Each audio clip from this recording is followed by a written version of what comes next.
if you saw any of the images from here, then you know that some people got stuck in traffic jams and had to walk away from their cars. Yeah. And again, that's not something that you always think about. You think, okay, I'm just going to pack up my suitcases and put them in my car. Well, if you're just having to walk away, can you carry everything you just put into your car? We always say that planning makes everything easier, and that includes emergency preparedness. And so on part 2 of episode 88, we are going to talk about what we've been doing to manage our family's mental health during this period. And then at the very end, we have 2 packing tips. If you ever have to evacuate, hopefully these tips will be helpful for you on episode 88 of the Harness the Power of Planning podcast, starting now. Hi, everyone. Happy Thursday. Alegre and Natascha of Beyond Your Wildest Dreams here with our live cast that, as always, we put up as the Harness the Power of Planning podcast. If you've joined us before, then you know that we are all about helping you to prioritize yourself and your goals, because we know as working moms, it can be so easy to put yourself dead last. I guess there's a reason it's called dead last. Because you're dead from putting yourself last. And if you haven't seen, we have this bouquet of books. There's 4 of them, and they're all designed to help you prioritize yourself and your goals. There are 45 minutes to go through, and they're workbooks because we want you to learn as you go. And, if you don't know where to start, we would say to start with 3, 2, 1, done. This is all about getting your to-do list done by using brain science to have an actual framework for your to-do list rather than just what should I do next? And so, get those. I'll put up a link. And as always, if you're commenting live or if you're commenting after you see the recording, feel free to comment. We look at the comments. We will get back to you. And thank you for being here. And today we're going to talk about, so I'm trying to find the link to our books and I'm not seeing it, but here's the link to one book, and I'm sure you can find all the rest if you go to that one. But Natascha and I today are going to talk about our family's experiences with the LA wildfires because this is what's going on in our lives. Yeah. It's taken over. Yeah. It's taken over. Impossible to ignore. Yeah. And I think even on a national level, right, to some degree, I had people from all over the country calling me and texting me and finding out, so it definitely was on a national scope. Yeah. And it's not over. No, it's not over. But before we start talking about that, I did manage to put on a shirt and put on earrings. Last week, I didn't even manage that. I do want to pull a card because I have really been loving pulling these cards. So let's see what the magic box has for us today. Oh, I love this quote. This is actually one of my favorite quotes. A year from now, you will wish you had started today. Karen Lamb. It's actually in one of our books, that quote. A, that's in one of our books. And B, it's the beginning of the year. And what a great time to, we're not talking about resolutions, talking about creating habits or starting things that, think about yourself a year from now, how bummed you would be if you hadn't started the thing that's itching in the back of your mind. Like, I really want to do that thing. Another year is gone. Didn't do it. Yeah. Because, there's a saying in the productivity world that we overestimate what we can do in a day and we underestimate what we can do in a year. I actually recently, so if you've listened to our podcast before, you know that my cholesterol has been going up.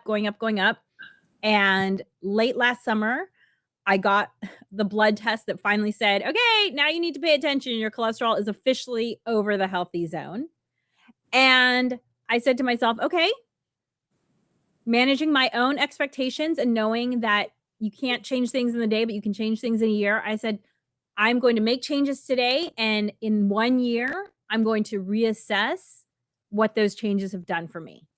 And you know what? It also just kind of takes the pressure off you when you have that longer time span. Yeah. And just to say, y'all, Alegre lives pretty healthily. and this is just a fact of what happens in perimenopause. Yeah, it's just what happens, like It's true. your women's cholesterol, you could be super healthy and you will find that your cholesterol is increasing because your estrogen is decreasing. But lo and behold, your estrogen was one of those things that kept those bad cholesterol numbers in check.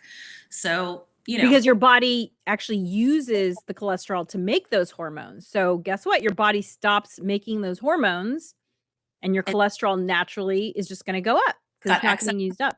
Yeah, right. Exactly. And so I made these radical changes immediately because I had already been thinking about it. I'd already been knowing like for a while, like, I'm gonna have to do something about this at some point. So I did make some radical changes, and I was able to get blood tests taken 2 months later, and my numbers had gone down. So you didn't even have to wait a year. I didn't have to wait, but they still weren't in the healthy range. They still all weren't in the healthy range. They had gone, I just wanted to pump myself. Like I made these radical changes, and I wanted some proof that they were working because they weren't easy changes to make. And so I just kind of wanted to pump myself up with like, yes, this is the right direction. Yeah. Yeah. But even if the numbers had only moved a smidge, I would have been happy because my thought was on the next year, right? So that's what's so great about this quote. A year from now, you will wish you had started today. So what is it that you want to move the needle on? And if you have a paper planner, which Natascha and I are big fans of the paper planner, mine literally sits right in front of me all day long. Here it is. Why not write on December 31st? Hey, how did I do on this thing that I said I wanted to make progress on January 16th? Why not? Right. Check in. Yeah, check in because a year from now, you will wish you had started today. So, okay. So my question to you is, maybe we could consider this the second part of our podcast. What have you done to take care of yourself during this and or to create some sort of normalcy? Like what were you doing during that to kind of keep everyone's mental health in a good place? That is a good question. I haven't really thought about that. Like it was just kind of, again, we did not have even close to the situation that a lot of people have. So there were aspects of, not having power, especially at night when we're all eating around. It felt like we were camping. One of my kids was like, let's play a board game, At that point, my husband and I we were did that. Like, yeah, because we had no electricity. And, and it was like our family sometimes would watch like an episode of The Office before everybody went to bed, on the weeknights sometimes. And so the kids were just kind of having like a little family time thing and playing a board game. So we didn't go ahead and play an entire board game because my husband and I were pretty tired. We were like, hey guys, how about we just go to bed early? Mommy and daddy. And because, it was so dark in the house, everybody was like, okay, that sounds good. As far as anything else goes, it definitely helped me see where we're unprepared, I mean, because we have go bags, I have, but we have like always, a go bag in every bedroom and in the cars for, I've always thought earthquakes, these are, so, but just, we have flashlights and that kind of thing, but there were things that I had to dig out of the camping bag, tubs that I was like, maybe this should just be out of the camping tub all the time. And then when we go camping, I'll put it back in, for convenience sake, it had been something that just lived in those tubs. And that was just a couple of the things that like, maybe this should just be out, So as far as like that peace of mind, like you said, that the last emergency helps you get prepared for the next one. Yeah. As far as like self-care goes, I mean, that is a good question. I haven't really thought about for me per se. And for the kids, just getting an opportunity to talk about it, and talk about how we're safe and we've been lucky and we're most likely not going to have to evacuate, but just to be prepared, and it's better to be prepared, that kind of thing. Having those conversations with them to just kind of like ease their mind a little bit. Well, I think the other thing too that's good, at least for our kids, because the age they're at, like our older kids are teenagers, for them, I feel like this has been good just in case they were alone when something Right. happened. Mm-hmm. I Yes. feel like it gives them some increased resilience in terms of thinking about an emergency and just recognizing how stressful it can be, and that the first step is calming yourself down enough so that you get into action mode, Right. because you can't just, stand there and keep feeling stressed. Yeah, for sure. Yeah. Well, that Tuesday night when that popped up near us and my friend was on his way to get my son just in case, I called him ahead of time and I said, "Hey, there's a fight. Like, there's probably going to be fine. But Mhm. you're home alone with the dog. I just want Mhm. you keep your because he'll come home and like takes his shoes off and that kind of thing. I said, I want to just make sure that you are dressed and you have your shoes on if you have to leave suddenly. So just make sure you Right. have he has an Apple Watch. That's how I was calling him. And make sure he also we have like a little emergency chargers for those watches just in case their watches die rather when they're Yeah. out and about. So I was like, grab your emergent your battery pack, make sure your watch is on, make sure you have shoes on, just in case you have to leave quickly. And then I called him back 2 minutes later and was like, the fire is out, no big deal. you know but yeah, Well, and talking to about being that end, prepared. as I was unpacking everything we packed up, Mm. I wrote everything down. Mm-hmm.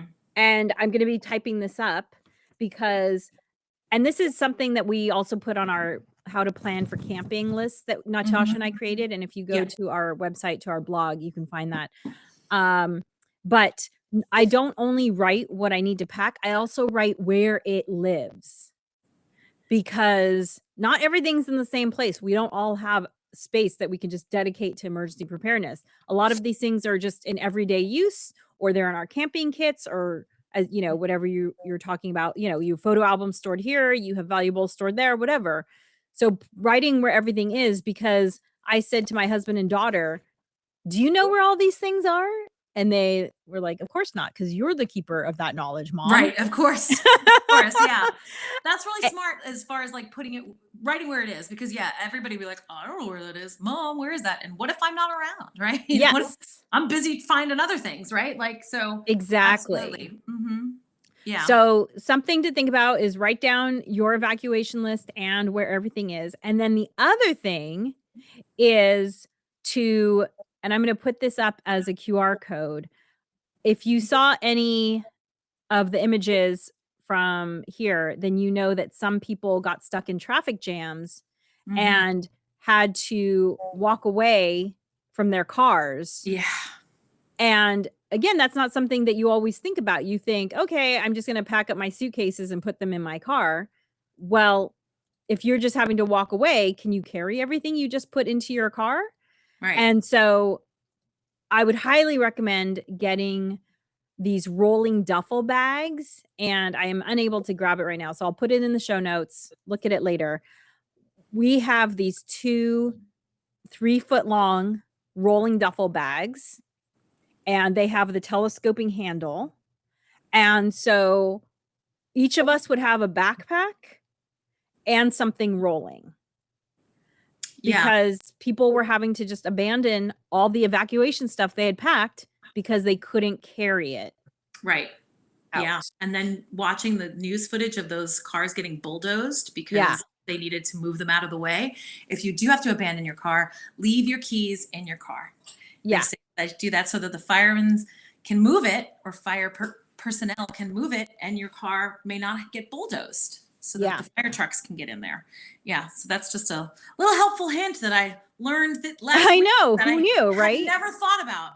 Yeah, When it and makes sound like my also, keys are in my car, please don't destroy my car. yeah, And put your keys in your car, and also, if you can, if you're on the edge, like, pull up onto the shoulder off the road, hmm because it was like nobody had moved off the road. So right, just packed it full was of like people. 3 deep they had to bulldoze off the road. Yeah, it was So wild. those would be my 2 big takeaways, in terms of getting some normalcy even as the fires are still happening right now. As many of you know that I have this commitment to doing sunrise hikes. For many years, it's been 30 sunrise hikes. I've upped it to 45 sunrise hikes, but Woo! the area where I hike is been closed because of the fires. Oh, right, of course. And so we've actually been doing the hike on city streets, but we've been shooting for the same amount of steps and also the same amount of cardio benefits.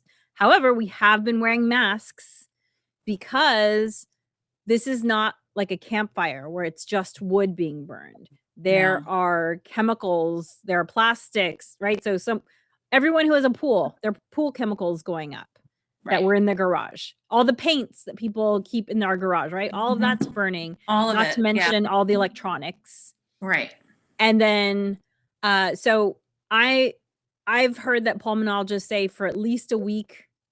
I've also heard 3 weeks you should be wearing a mask. One pulmonologist said this is the sort of thing that turns into cancer 15 years later, like the World Trade Center, right? All the people that inhaled all that collapsed building debris.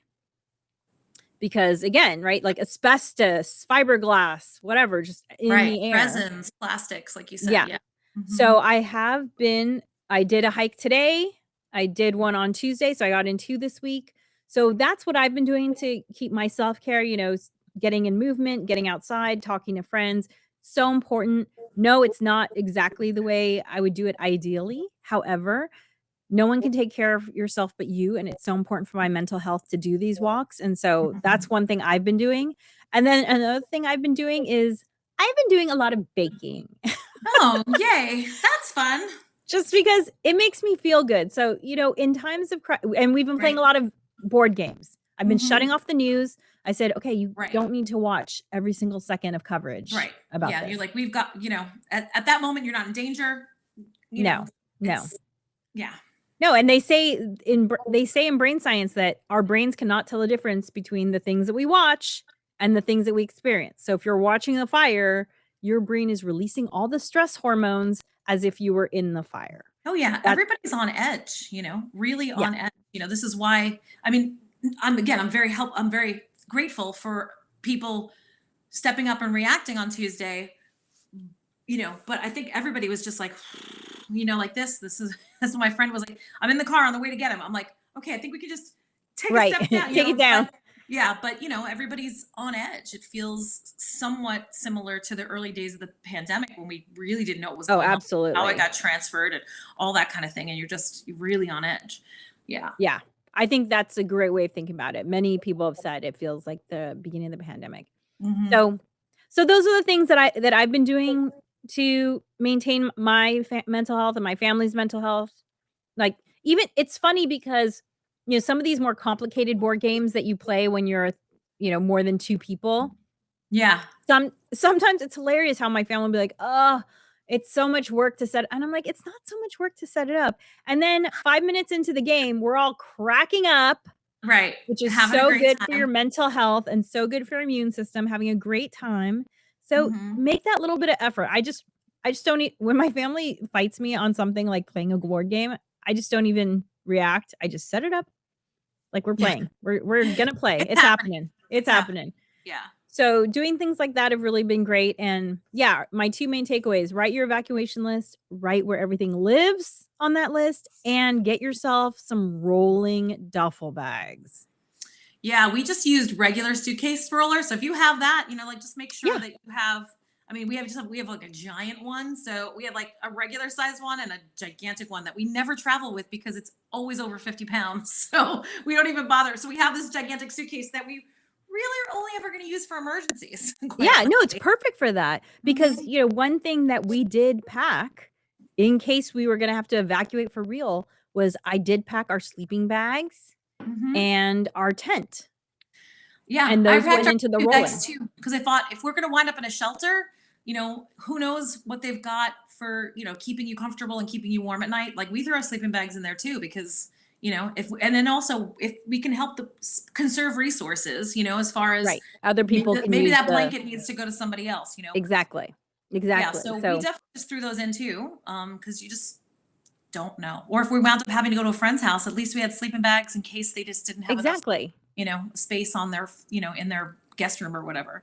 So if, we were lucky. Again, we were very lucky. But that's where the rolling duffel is great because just a rolling duffel alone can take up your tent, your sleeping bags, your sleeping pad. And these are small hiking tent, right? This is not a giant car camping tent. Right. Yeah. But because I have a small hiking tent, I was able to put all that stuff into one of the rolling duffels. And so, yeah, so things to think about. Well, thank you so much for joining us. Be safe. Be prepared. Be safe. Yeah, be prepared. And next week, we're going to talk about the fresh start effect, which is kind of related to what I pulled today, the card I pulled. A year from now, you'll wish you had started today, Karen Lamb. We'll talk about the fresh start effect because even though we're already a few weeks into January, at least in Los Angeles, it feels like the new year was just yesterday. It really does feel like that. And so far, most of the people I've talked to said 2025 sucks. Right, right. They're like, wow, what a year. Amazing. We've seen the trailer. We don't want this movie. Yeah. Well, be safe. And if you want to take your planning skills to the next level, consider taking the Harness the Power of Planning workshop. It's available on demand at tinyurl.com/HPOP on demand, all one word. That's tinyurl.com/HPOP on demand. We'll show you how to plan your day, your week, your month, your year, your life, and help you to start prioritizing yourself and your goals right now. Dream wild, wild dreamers. Thanks for joining us for the Harness the Power of Planning podcast. Be sure to like and subscribe wherever you listen.